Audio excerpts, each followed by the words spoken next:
Это видео в поддержку певицы Манижи на Евровидении. Итак, песня Russian Woman полностью на татарском языке. Esin karım karım min sabri, karım karım karım bek sabri. Nişik utul karını udarga, yalız bulsan nişik ana uzarga. Bir senin mi kulun kıtası? Kızlar mine kulun suzar mı? Elekten elek, itenin kişke, bikte bikte kıte putrası, kıte putrası, kıtıp kıtıp kıte putrası, kıte putrası, kıtıp kıtıp. Anarsa kıtası, tırıp kıtası.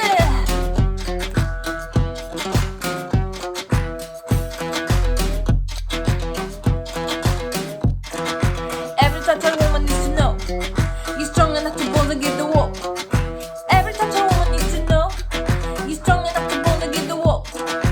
Uzun kim deyip bildin ey sulu kızı, siyenini kıtasın ey sulu kızı. 30'dan uzun indi koyda balalar, şiber uzun lakin yabık biraz değiller. Uzun kıymet yiyesin, kız karakını al, atası sıstın mı? Dilemegen var, şundan dilemeysin. Barra bir izah bul, ey siz kişiler biz tügül kötü.